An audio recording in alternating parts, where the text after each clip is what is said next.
Welcome to O Health by Dr. T. This is Dr. Marlene Gages-Cordova, and I am here to talk to you about something called German New Medicine. Today on the show, we have Andy Locke-Mears. She is a certified whole health educator and German New Medicine teacher and consultant. Welcome, Andy Locke. Thank you so much. Thank you for joining us.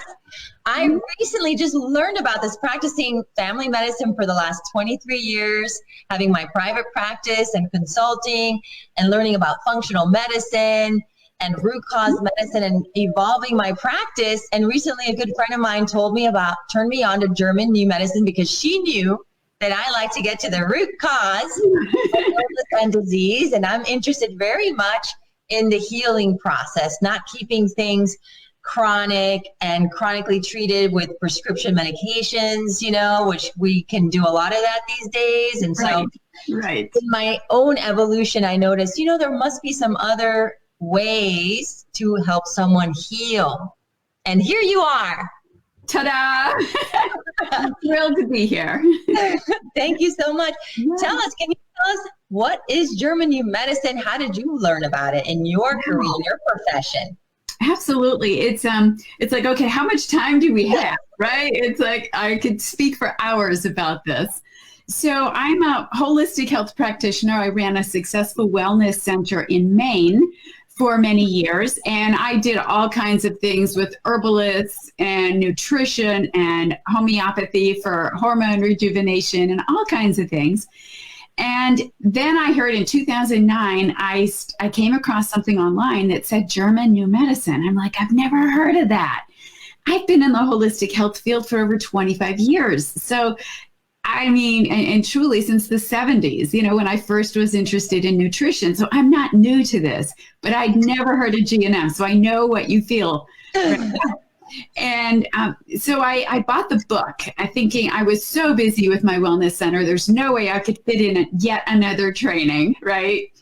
So I bought the book thinking I'll just read the book. And if I like it, I'll use it. And if not, then I won't.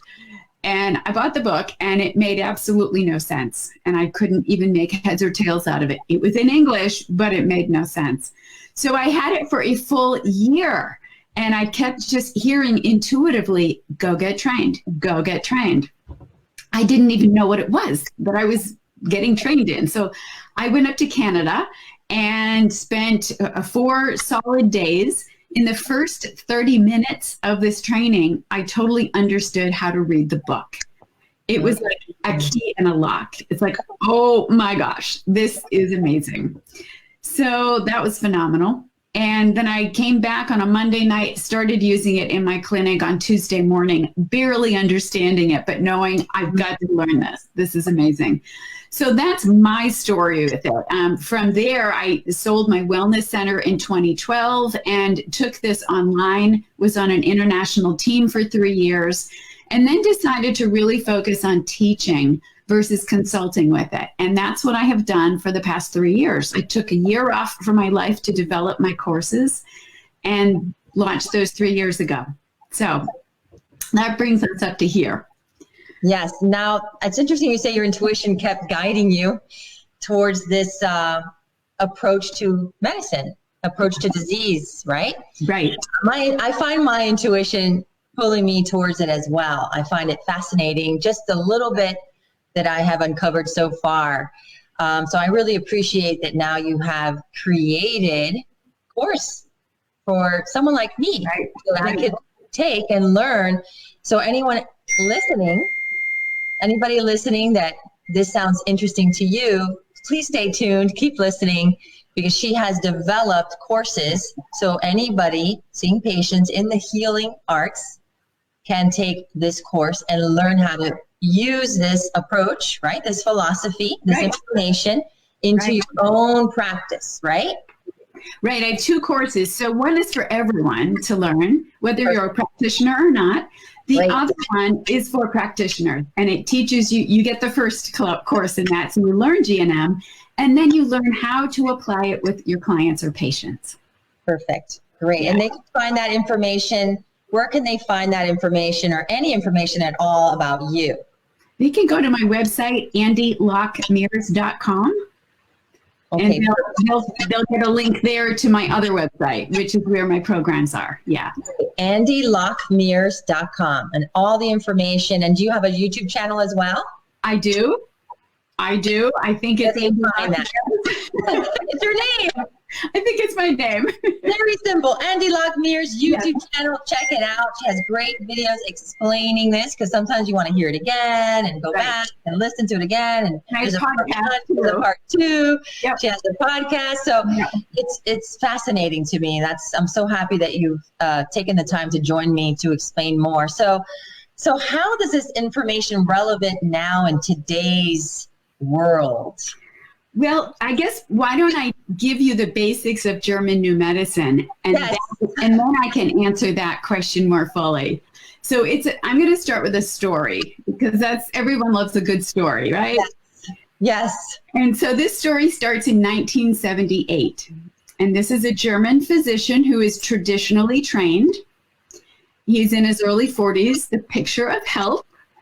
And he gets a phone call one day that his teenage son, Dirk, had been shot accidentally while on vacation. As you can imagine, that's pretty traumatic for any parent to hear. So he and his wife went to Dirk's side, and 4 months later, his son dies in his arms. I can only fathom what that feels like at that point. So he had obviously went through all the stages of grief, and at one point, shortly afterwards, he was diagnosed with testicular cancer. Now he's thinking, right? It's like, okay, I have the shock and now I have cancer. There's got to be a correlation. Yes. But he's not going to mind, body, spirit like the others of us might do that. Or scientist. Right. Questions, curiosity. He needs proof. He needs facts, which I get, and I appreciate that. So he started to use that new tool that physicians had. This is now the early 80s. And he looked at CT scans. He took CT scans. He was at the University of Munich at this point, working in the cancer area, in the oncology unit. And he took CT scans of everyone in the unit. And he realized they all had a circle in their brain. It was like a targeted rune formation in different areas of their brain. He had one as well. Oh, so it would vary? The area of the brain would vary? It would vary. Different areas, different parts of the brain. Some were lower, some were higher, some were in the middle, some were on the right, some were on the left, some were in the middle here. Okay, so he's like, okay, what does this mean? And he couldn't figure that out. Nobody could help him. So he started to talk with his patients. Well, what's going on in your life? And they all had a story. Every one of them had had some sort of distress prior to their diagnosis. Right. So then he's got their medical history now, their history of what's gone on in their life. And now he's got their CT scans. Okay. Excuse me. Very fascinating, right? He's got a correlation. There's a correlation there. Everyone has a shocking emotional story, I guess, similar to his. Right. Some sort of distressing event. Let's call it that. Okay.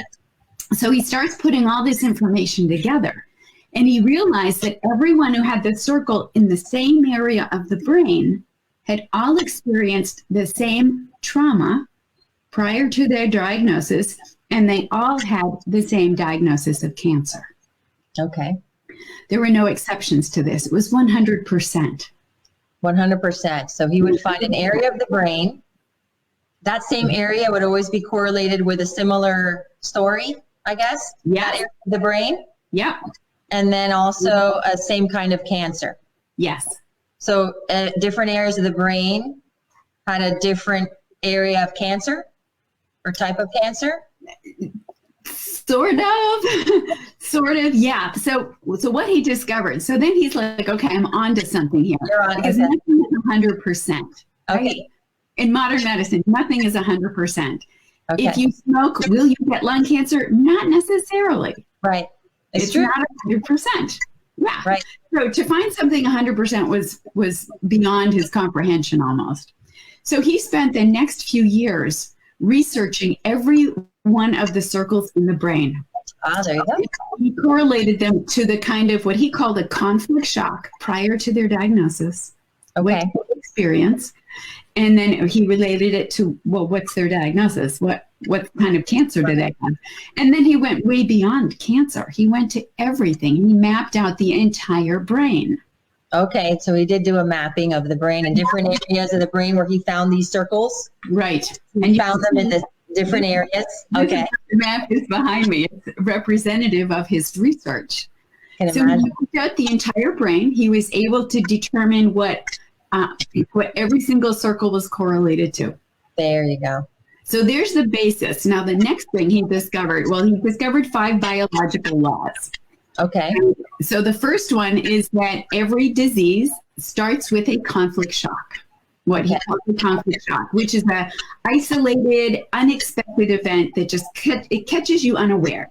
Right? You're not prepared for it. It's like, oh, it's a bit of a shock. Might be a little shock. It might be a great big shock. But it starts with a shock, and instantly a circle appears in your brain. Instantly.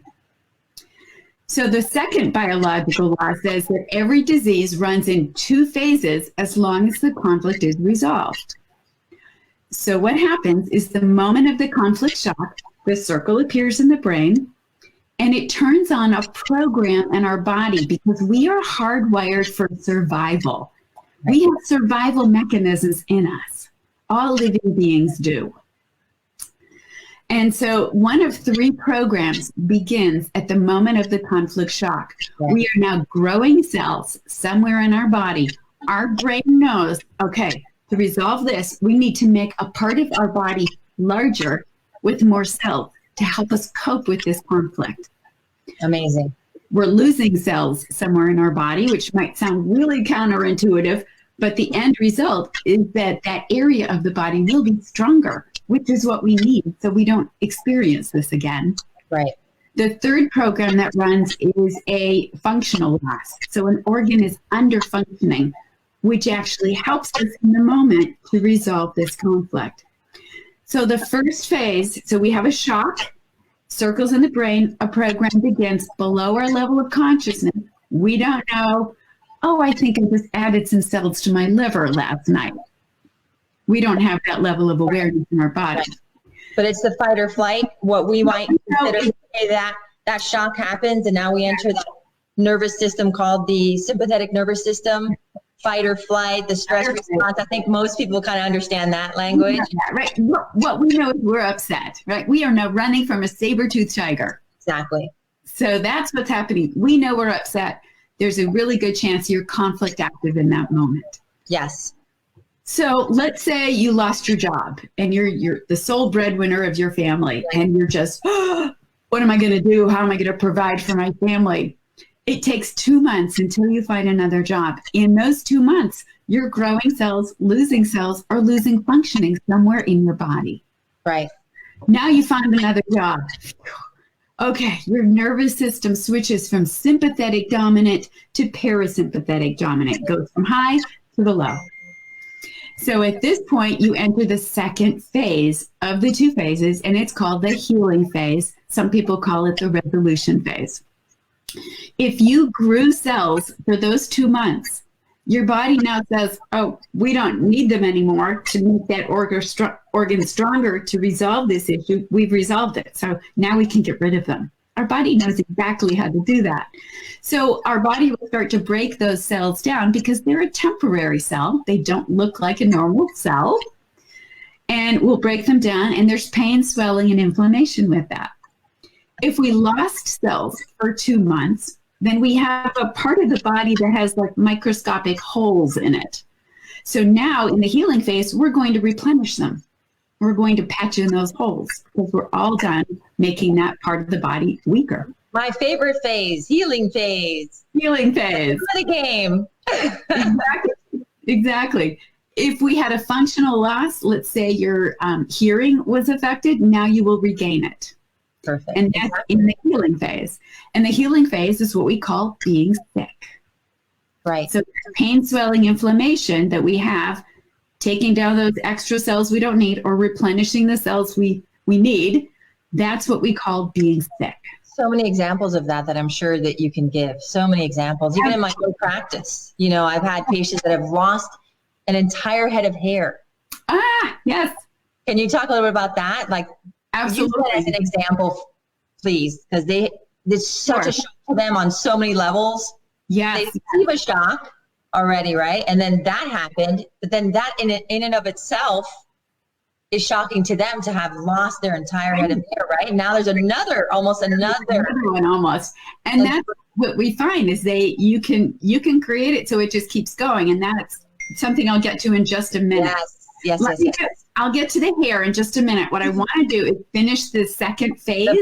Yes. Yep. So we go through the first phase. So we're replenishing the cells, or we're breaking down the cells we don't need. Halfway through this healing phase is the epicrisis. Yes. Because there's swelling, right? If anytime we heal, we always heal in a liquid environment.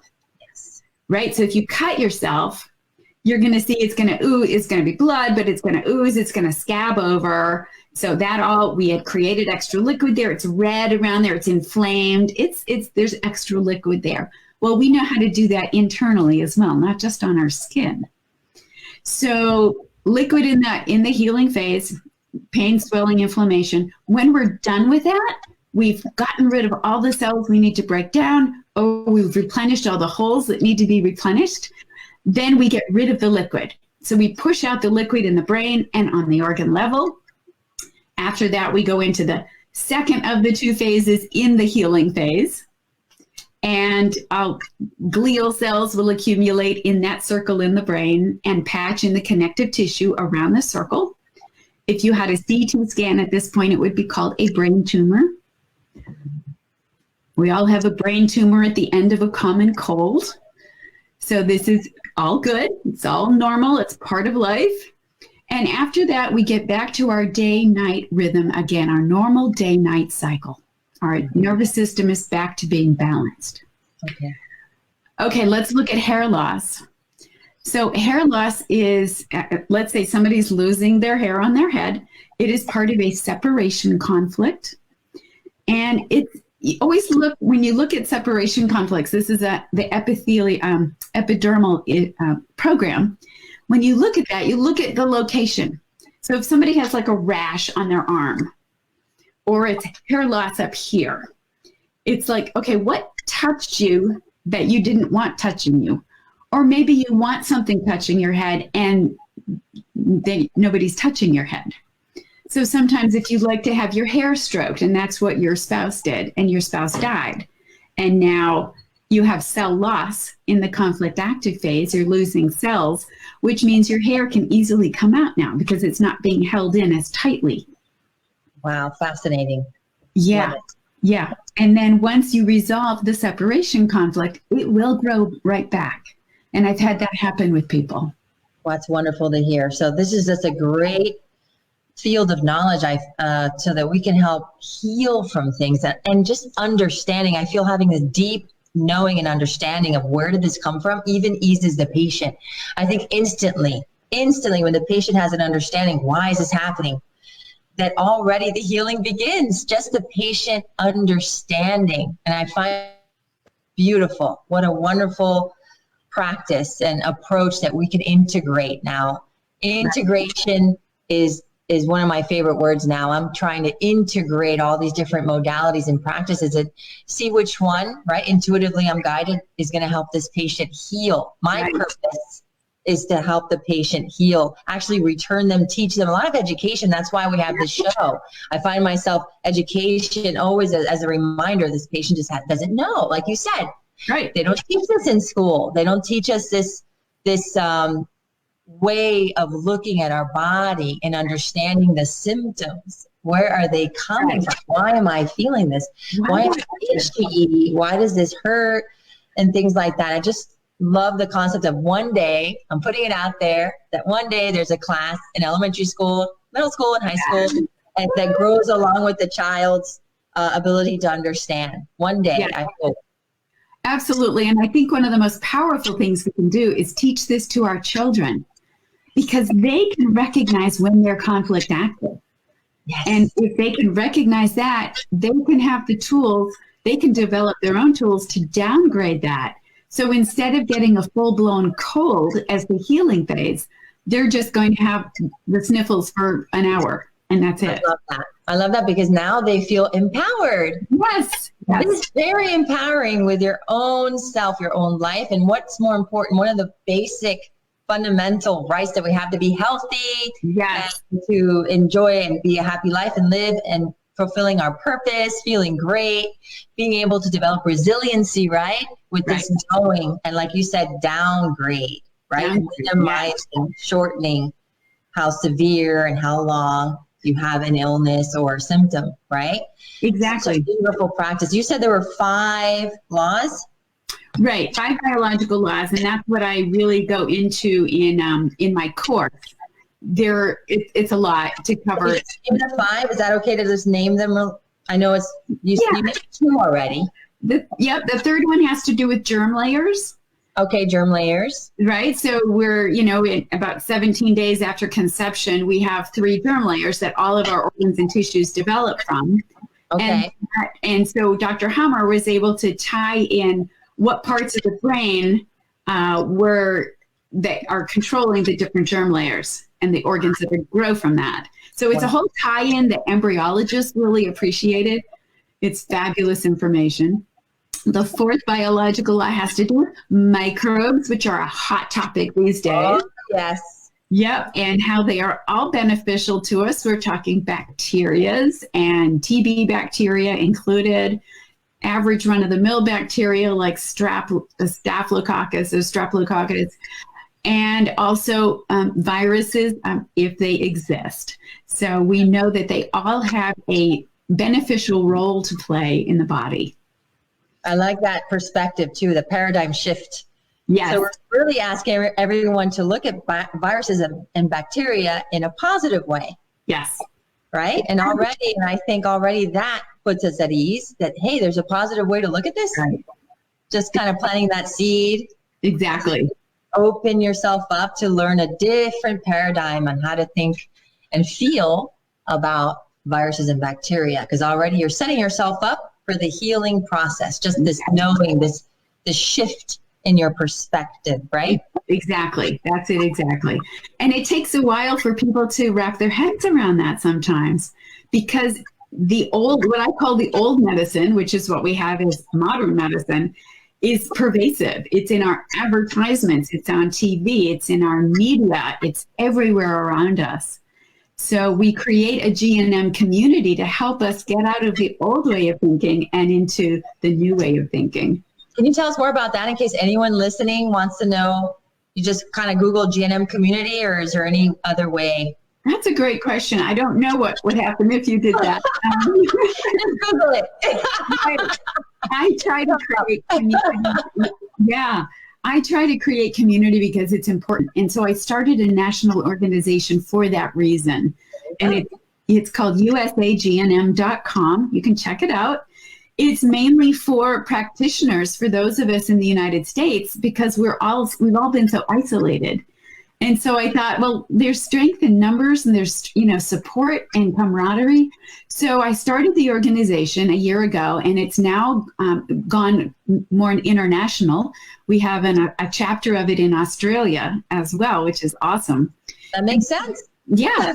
And so we get together as practitioners on a monthly basis and talk, and we have guest speakers in that educate us and everything. But we also have, we put on a yearly summit, and that's usually in October or November, and that's free for anyone in the world. So you'd want to get on the mailing list, and so stay updated on all the things. And we try to connect people to the practitioners in their area as well. Really important. Really important. Yeah. Definitely more important. I can just imagine, I would assume it would go more global and more international, this concept, right? All the practitioners. So integrating, again, going back to the word integrating. I'm traditionally trained, board certified in family medicine. I have a holistic approach, mind, body, and soul, and I see a person as a whole, right? And so the story, I love that Dr. Hammer started to think, and ask these questions. There's a similar story here, Exactly. Manifesting to disease, right? Yeah. And and getting the science, getting the research, the proof, correlating it, documenting it, so that you, right, eventually would learn about it. And now me and all these other practitioners that you have already practicing it, right? Yeah. There's so many people already practicing it, but I had not heard of it. So that's why I love that I just started the show, so that we can bring this to light and educate everyone on this topic, German New Medicine. You've gone over the 5 laws, all the different examples that you could see how the phases, right, of like something happens, the thinking process, the story to correlate, and how a practitioner guides the client, the patient, right, to an understanding of where this could be traced to, right, in that conversation, right? So honoring still how important it is that there is a relationship of trust. Yes. Right? And opening up that line of communication, how important that is in our roles, how humbling it is too, to be a part of that, to hold that space for patients to, tell a story that might very much be painful to tell. Exactly. Right. We all have a story. So what's really fascinating, what's fascinating is when you start to teach this to someone who has symptoms, and oftentimes it's like, well, when did these symptoms begin? Oh, they started 5 years ago. Okay, what was going on in your life 5 years ago? Oh, my mother died and I was the caregiver. So it's like, okay, that's super obvious, what the conflict was here. And it's just fascinating. People get it intuitively when they understand, oh, this makes sense. It was that incident. People already know it started when mom died. But what does that have to do with it? They don't get the correlation until they learn German New Medicine. Perfect. Beautiful.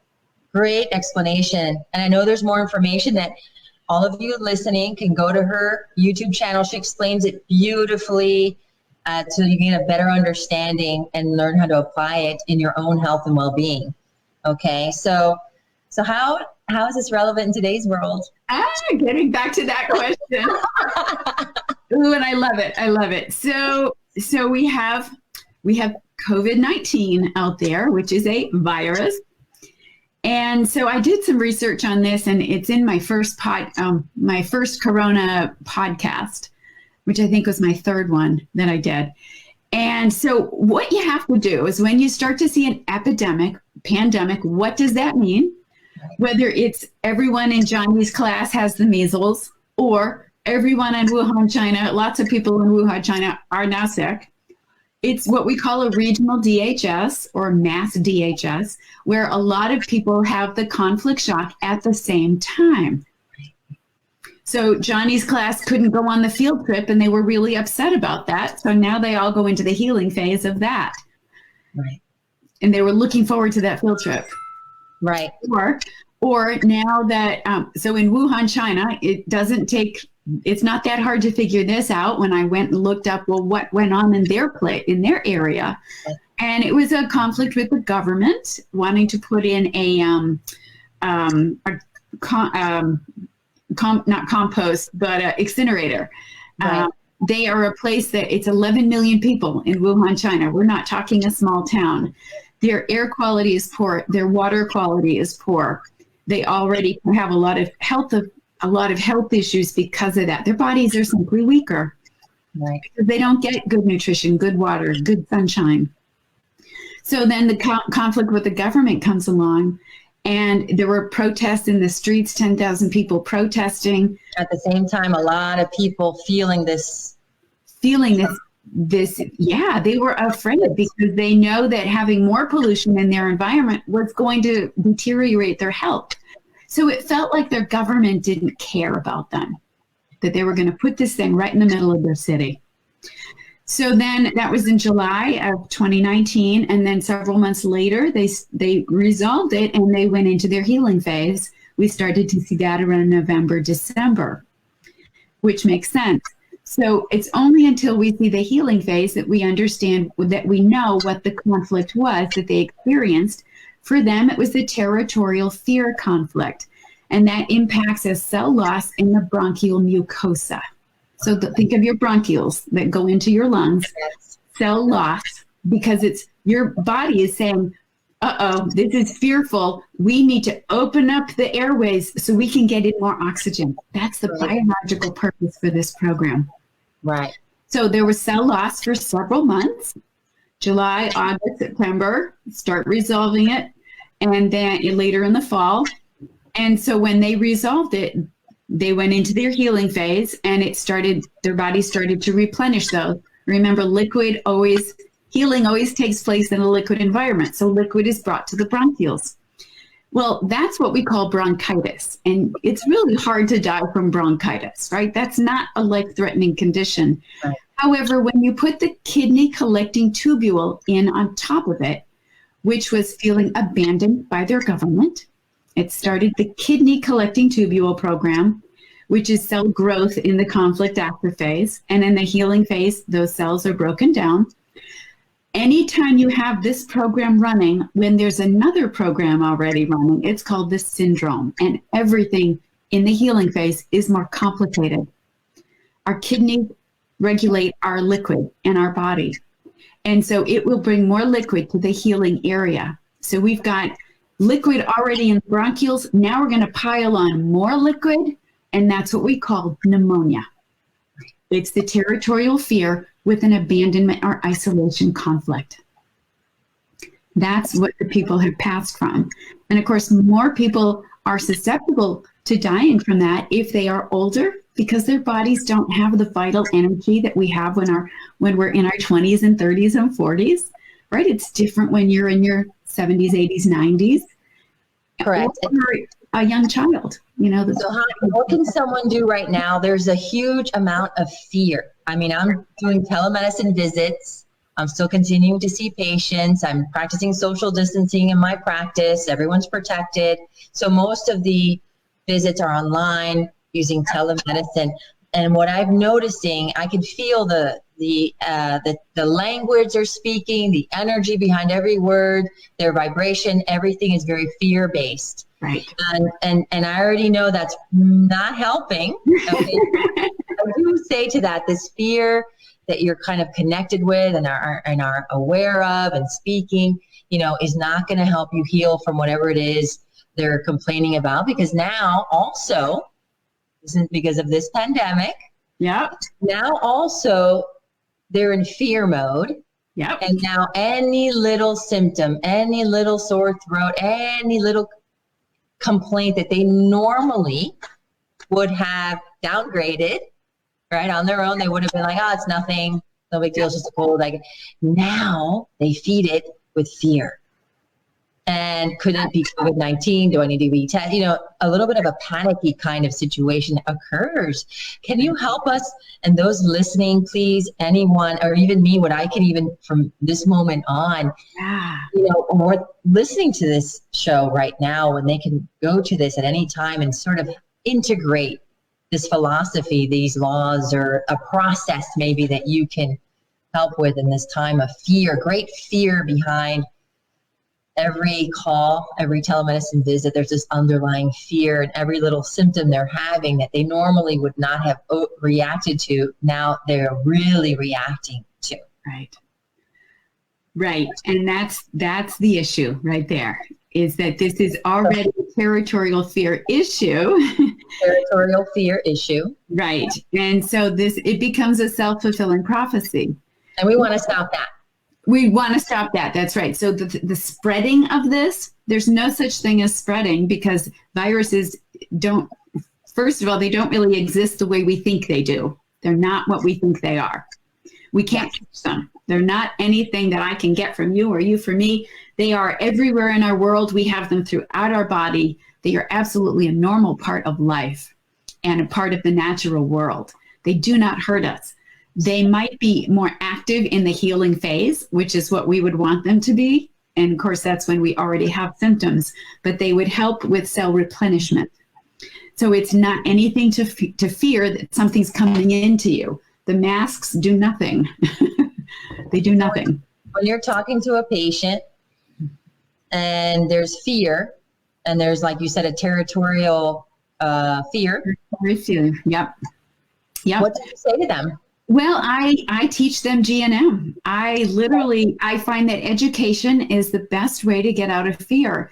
And then Right. what I do in my course that I teach this is that I do a weekly live teleconference because everyone has questions and we need community. So every week we get on together and we talk about this, and I can answer their questions and we downgrade the fear. So once you understand GNM, it's really about taking control of your thoughts and your feelings and realizing that I have a choice here. I can feel fear, or I can focus on all the positive and good things in my life right now. Yes. And there are many positive Step back and understanding that you are empowered in your own health and well-being. Yes. You can choose to learn more about other areas of medicine that you feel intuitively guided to Right. help you. And this possibly may be one of them. If anyone's listening and is intrigued, you know where to find this information, right? So that you can better understand yourself and your health and your well-being, Yep. right? And so in the language, because there's new vocabulary with this, and like you said, you read the book at first and it was hard to understand, then you took this other course and then you were able to understand it. So it's true. When I see patients, I always feel education is so important, a deep understanding of why they're feeling what they're feeling, what are they thinking, and how it's all correlated, their thoughts, their beliefs. Yes. About health, the belief. There's books written about this. Yes. The Biology of Belief by Dr. Bruce Lipton and so many other pioneers in the area of mind-body medicine. Yes. And of course, Dr. Hammer is a pioneer in this too, in that he found this correlation, asked questions as scientists do, and continue the research and continuing to get the data, which is what he did. He got data, found correlations, he created the laws, right, to an approach, a special approach, right, on how to break it down and get back to the root, Right. the root cause. And I want to say this is information. And it's for you, whoever's listening, to decide whether it's good for you or not, and whether you proceed and apply this to your life. Like you said, so much has to do with what you think and what you believe to be true.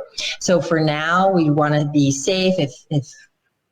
If you're being told to wear a mask for now, and you want to practice, and I practice social distancing, we're wearing a mask in my staff because not everybody has a full understanding of this perspective, Right. this belief, this system, this approach. And so I encourage you, if you are not there, to go ahead and do what feels comfortable to you right now. It's important to feel comfortable and at peace. Yes. I mitigate the fear as best as I can with my experience and my skills and meditation and practicing mindfulness. And of course, teaching them to release the fear and the emotional processing. Of course, we've got to begin somewhere. Exactly. And we've got to release the fear. The fear hurts you, perpetuates the illness and the disease. So please keep that in mind. There's many different approaches to mitigate the fear, but that is important to keep in mind. Right. And so, Andy, how do people use this to be healthy? Just like, because I love preventative care, I love wellness, well-being. That's the conversations we have. I like to put attention to, because I believe what you focus on and put attention to, you get more of. Exactly. And so people point that out. There is a correlation. Right. So how can you apply this? Just use it to be healthy and stay well. Exactly. And that's a great question, because that's why we're all here, right? Is how can we be healthy and how can we use this info? Before I answer that, I just want to mention that, when I go out in public, because I know the information I have, I will sometimes wear a mask, and I do it because I know they're afraid. Yes. If I don't have a mask on, I could be causing a conflict shock in them. Now, it's not me doing it. That's compassion. They have a fear of me if I don't have a mask on, even though I know the mask is not doing anything. But I don't want to cause a conflict shock in others. So you can bet I do all the things that are asked of us because of this mentality of fear that we have, and I don't want to make it worse. Correct. Exactly. Very good point. Thank you for that. We have to have a compassion, right, for the rest of the world. Right. We do our best to mitigate that fear, right? So that's, thank you for that. I appreciate Anywhere you can. And that's something I can do that's easy. I can do that. And I don't mind doing that. Yes, thank you so much. So how do we use this to be healthy? Well, the biggest and best thing that you can do is understand when you're conflict active. Awareness. Awareness, yes. Active when you are mulling something over. Your boss just yells at you, and so for 3 hours you're like, oh, I wish I'd said this. I wish I'd said that. I can't believe they said this to me. You know that rat race we get into, that hamster wheel we got on. Ants, automatic negative thoughts. Ants, boom, yes. boom, boom. Yep. And we're fixated on it. And then we get home at night, and that's all we can do is talk about it and yell at our kids. We yell at our husband, and we're still all upset about it. And it's like it's blown way out of proportion. Well, the larger your conflict active phase, the bigger your healing phase. Good point. Right? So if we can understand, okay, I'm upset. I might be conflict active right now. I'm losing cells somewhere in my body. I might be growing cells somewhere or losing functioning somewhere. What can I do to downgrade this? I'm going to go talk with my boss and make peace with this. Or I'm going to release, right? Go take a walk, be in nature, deep breaths, which I teach in the office, deep breathing to reset, right? Reset from that stress response. Absolutely. Peace. Yes. Present moment. Downgrade that sympathetic response. And then I'm going to say that often isn't enough. You then need to take a practical step and totally resolve it. So there's downgrading it, which are all the tools we have.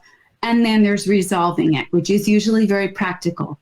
So the next day, your boss comes to you, hey, I'm really sorry for how I showed up yesterday. And right there, you're totally at peace. You had already downgraded it 90%. And there's the last 10%. Perfect. So in this case, the healing phase might be just a few sneezes instead of a full-blown cold. Right. So let me give you the example. This is how you create a cold, all right? The common cold. You're sitting on a public bus. Somebody comes in next to you and sits right down next to you, and they're sneezing and they've got snot going everywhere, and you can feel they're blowing their nose, and you can just feel their germs going all over you, and you're like, they sat right down next to me. I can't believe it. And then a few days later, we're away from that, and we start getting, I think I'm catching a cold. You get that feverish feeling, your head hurts, and you think, what? I caught it from that person on the bus. When you didn't catch anything, there's nothing to catch. You created a stink conflict. This stinks. This is lousy. I don't want it sitting next to me. We started losing cells in our sinuses on the bus. Because of your beliefs. Right. Your psyche is like, this is contagious. I believe this to be contagious. I believe to be at risk. I'm at risk. Is that a way of also understanding this? This really isn't about your mind and beliefs. This is about your psyche, which is below your level of consciousness, saying, we're in danger. Okay. And it turns on a program, no matter what our emotion is or what our beliefs are, but those fuel it. They're just not based on it. It's based on how your psyche perceives this situation. Perception. Right. Yeah. And so you know yourself. You need to know, I don't like this guy sitting next to me. And so if you're upset about it, then you're going to have a healing phase, which is what we call a common cold, which is the replenishment of the cells in the sinuses. What would be the opposite experience of that? Let's say you're sitting on a bus next to someone sneezing and coughing. Yeah. What is your experience with that situation? My go-to is, this person's in a healing phase. I hope they feel better soon. Then you and your psyche doesn't receive any kind of conflict. No, because I understanding. You can't catch somebody else's healing phase. There you go. You cannot catch it. There you so go. It has nothing to do with me, unless I make it about me, which I'm not. It's interesting. It's like taking the cold personally. Which is what we do when we have that sympathetic response. We're now taking something very personally. We are now running from a saber-toothed tiger. Very important point. Awareness is the first step towards all healing and transformation and education.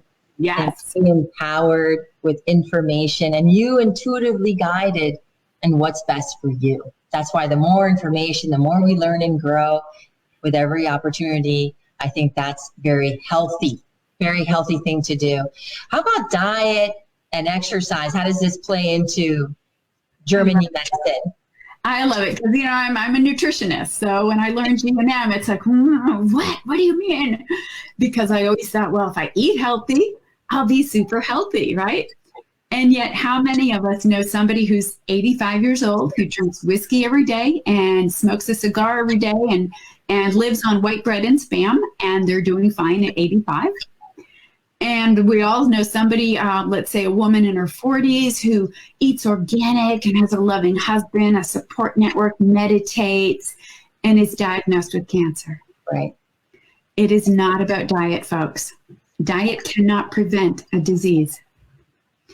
What it can do is when you have a healing phase, the healthier the diet, the more energy you will have to help you get through that healing phase.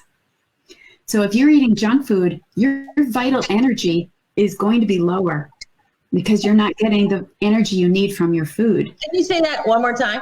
Yes. If you're eating junk food, your body will not have the vital energy you will need to make it easily through a healing phase. Very important. Phase will be more complicated.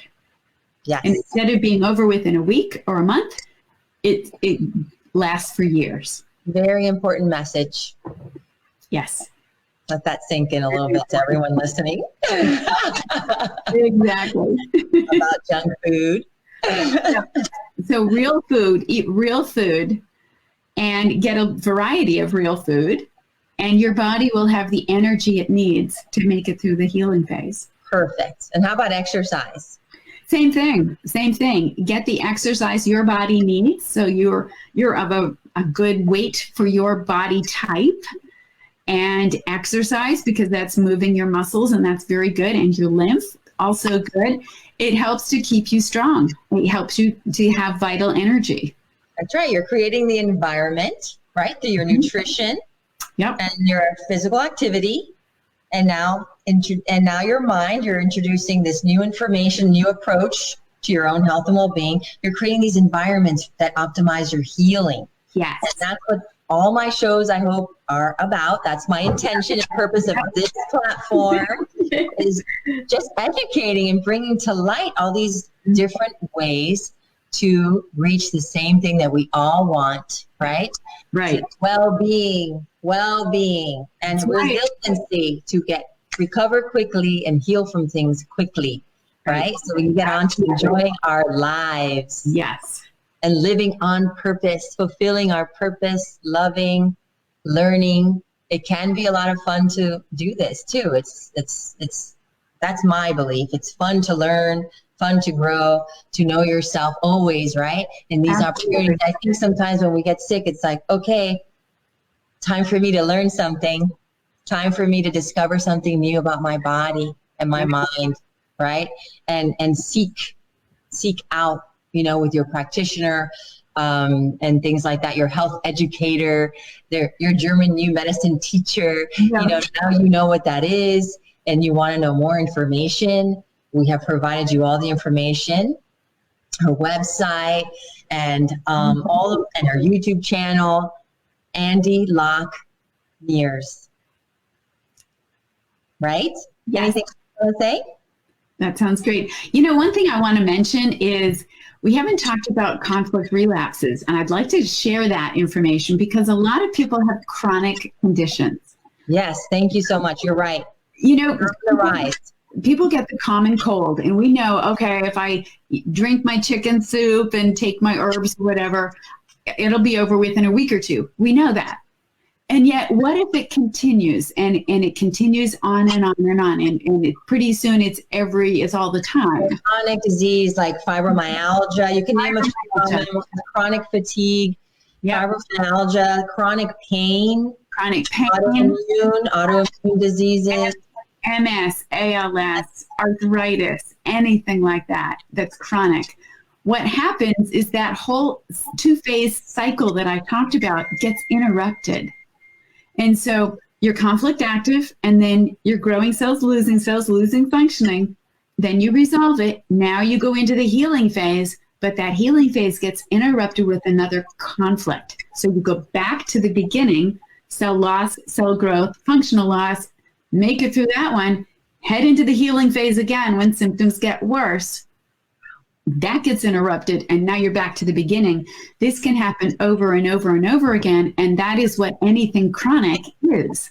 So it's a conflict relapse. We call it a hanging healing.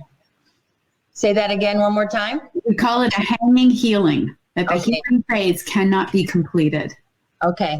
Very important. Thank you for bringing that up, because chronic illnesses and diseases are on the rise. They're on the rise, and anything that can help anyone with those labels and those diagnoses and really living that and suffering. Right. This is great information, something that anyone that feels they've exhausted all different treatment modalities, look into German New Medicine for your healing and for your understanding of what you're experiencing. And this is really where the interpersonal growth comes from, because you then have to find out what's your track. What is it that's keeping you stuck? It's a journey. It's a journey. It is. It's a journey. And just know that you're not alone, that Andy and myself are here. We are colleagues now. Yes. We're going to continue to collaborate, right? And do our best to be here for you, right? In a place of with the purpose of helping you heal and understand what you're going through. Right. Exactly. So thank you so much for what you do. Thank and all you. that you are doing, okay? And I thank you for joining me on Oh Health by Dr. T. So that sums it up, German New Medicine. I hope you have gained a better understanding of what German New Medicine is.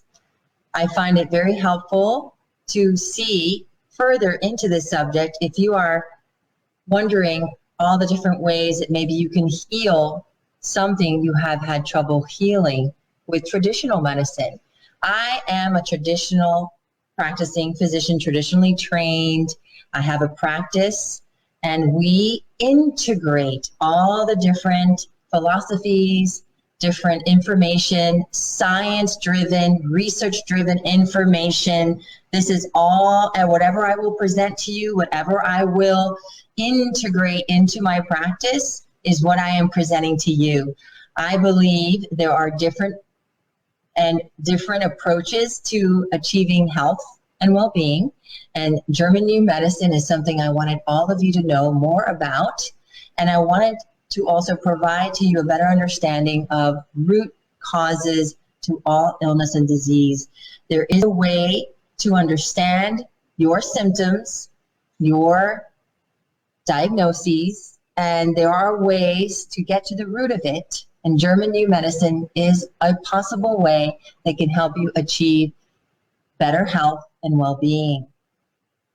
Again, my practice has a unique approach. It integrates all the different types of modalities to achieve healing. Traditional medicine, integrating German New Medicine, functional medicine, referring to acupuncturists, energy healers, nutritionists, and all these many other modalities in order to achieve your true healing.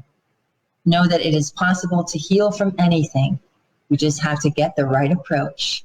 At Oh Health by Dr. T, you can come visit us and visit our website, ohhealthnow.com. And in our conversation, in getting to know you and seeing you as a whole, we can create the right plan for you to achieve optimal health and well-being. Thank you so much for joining us.